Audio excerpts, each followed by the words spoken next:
Kalau kita bicara soal penjajahan, mungkin yang langsung terlintas di pikiran banyak orang adalah Belanda. Tapi ada satu bab penting yang kadang terlupakan, yaitu saat Jepang menjajah Indonesia selama 3,5 tahun dari 1942 sampai 1945. Kenapa Jepang begitu ingin menjajah Indonesia? Apa sih yang mereka cari? Yuk kita bahas karena sejarah itu penting banget untuk kita pahami. Pertama, alasan utama Jepang datang ke Indonesia karena kekayaan alamnya. Jepang waktu itu lagi butuh banyak minyak bumi, karet, dan bahan mentah lain untuk perang mereka. Nah, Indonesia terutama di Sumatera dan Kalimantan punya semua itu. Jepang butuh suplai besar untuk menopang mesin perangnya. Jadi, mereka melihat Indonesia sebagai gudang sumber daya yang bisa dimanfaatkan. Kedua, letak geografis Indonesia yang sangat strategis. Coba lihat peta dunia. Indonesia itu ada di jalur penting antara Samudra Pasifik dan Samudra Hindia. Jepang tahu kalau mereka bisa menguasai Indonesia, mereka otomatis bisa mengontrol jalur perdagangan dan militer di Asia Tenggara. Ini langkah penting untuk memperkuat posisi mereka di Perang Dunia II. Ketiga, Jepang punya ambisi besar untuk memimpin Asia.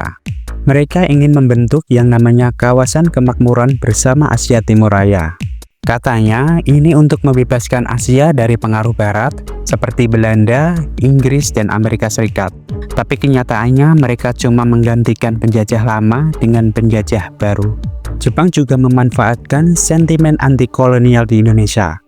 Mereka tahu orang-orang Indonesia sudah capek banget dijajah Belanda. Jadi mereka datang dengan janji manis, kami akan bantu kalian merdeka.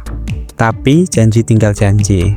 Malah yang ada rakyat dipaksa kerja keras melalui sistem kerja paksa yang dikenal dengan Romusa. Banyak orang menderita bahkan meninggal karena kelaparan dan perlakuan buruk selama penjajahan Jepang. Dan jangan lupa, alasan Jepang menjajah Indonesia juga karena mereka sedang berperang melawan sekutu. Mereka butuh pasukan cepat untuk bertahan di medan perang. Indonesia jadi semacam bahan bakar perang mereka. Jadi kalau kita rangkum, alasan Jepang menjajah Indonesia itu sederhana. Mereka butuh sumber daya, posisi strategis, dan dukungan untuk perang. Tapi yang menarik, meski penjajahan Jepang hanya sebentar, dampaknya terasa besar. Banyak penderitaan, tapi di sisi lain ada semangat juang yang terus hidup di kalangan rakyat Indonesia. Dan akhirnya setelah Jepang kalah di Perang Dunia Kedua, Indonesia berani memproklamasikan kemerdekaannya.